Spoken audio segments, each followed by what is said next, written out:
Hello, and welcome to our Services School Transfer Information session, where today we will be discussing applying as a first year versus a transfer.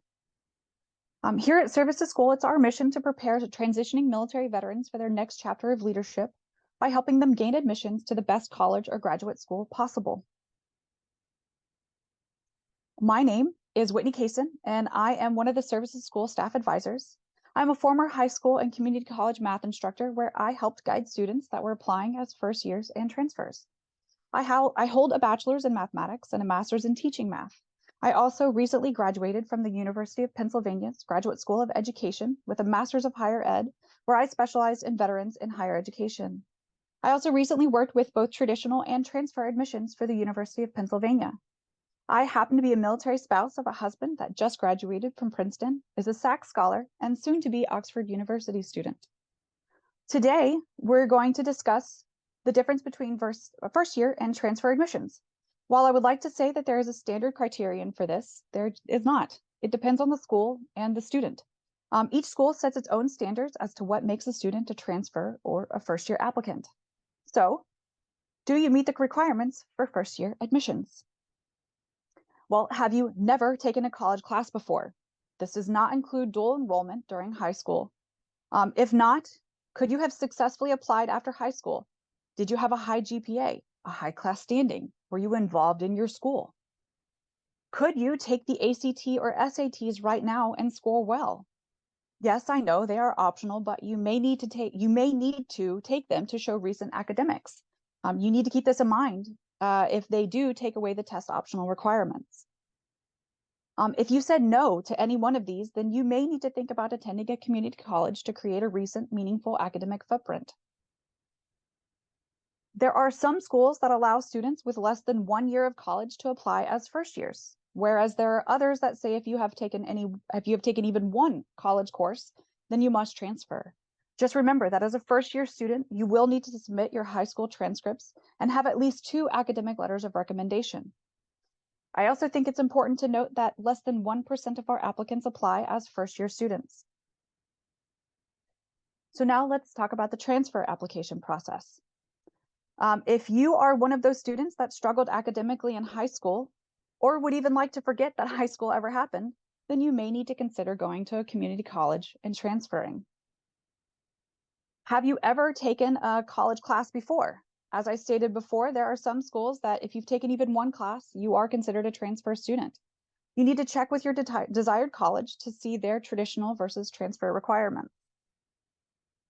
Are you an older applicant that has had too much time away from a classroom?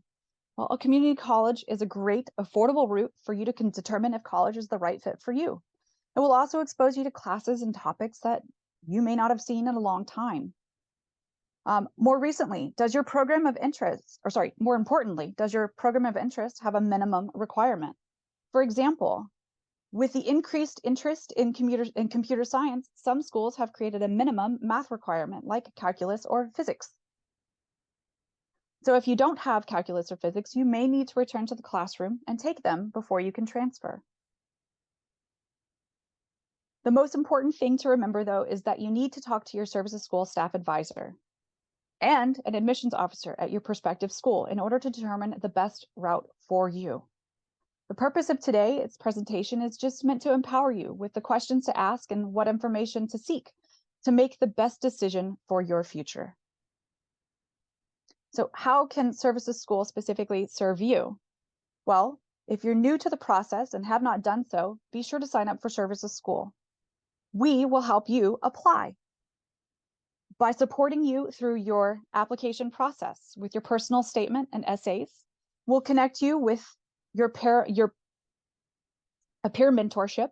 We'll assist you with gathering letters of recommendation and finding your college fit. Aside from just looking at things like test prep, essays, interviews, and those things, your ambassador, whom we'll pair you with, will also help you research programs and colleges that align with your academic goals and personal interests. Just like you do, they want you to attend the college that is the right choice for your future and will act as a sounding board on your journey. Without Services School, only about 10% of students are attending a college with a 70% graduation rate or higher. whereas 86% of our applicants are attending colleges with graduation rates over 70%. We're here to make sure you get the opportunity to go to a great school with a high track record of success and the ability to support you as a student.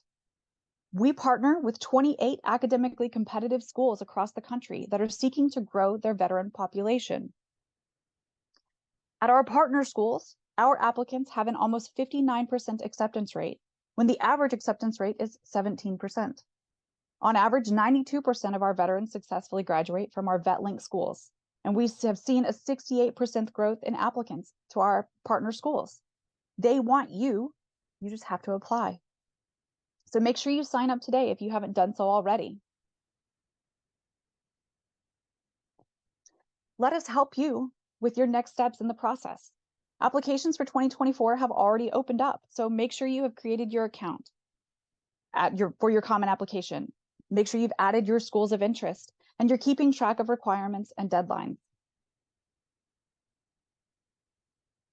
If you have any questions, please feel free to reach out to me here at Services School or any one of our staff advisors. One of the questions that we've received is, can I apply as a first year to one school and a transfer to another? Yes, you can, but you will more than likely need to create 2 common application accounts, since the first thing they will ask is whether you're applying first year or transfer. Just make sure that you have spoken to your school first before doing so. Another question was, can I apply even though I just started community college classes? Yes, you can. Just remember that if you're trying to avoid using your high school transcripts, you'll need to have at least a semester under your belt to do so. And if you are not accepted this go round, well, make sure you have a plan B of continuing to attend community college for another year and trying again next year. Another question, should I apply early decision versus regular decision? Well, as long as the early decision is non-binding, then there should not be a problem. A binding early decision means that if they accept you, you agree to go there and will pull all other applications. So it better be a school that you really want to attend no matter what. So do your research. If it's non-binding, then by all means, go ahead. Just know that you may have to accept the decision before the regular decisions are released. So if you're waiting on other schools, this may become an issue. The final question that I received is, it's been 6 years since high school. Will I need to submit my high school transcripts? Well, if you're a first year, more than likely, yes. If you have enough college classes, more than likely, no. It depends on the school's admissions requirements. Again, that's what we're here for, is to help you explore those requirements and get you the proper answers. So feel free to reach out to any one of us, speak to an admissions officer at your school, or reach out to your ambassador if you've already applied with us. Hope you have a great day.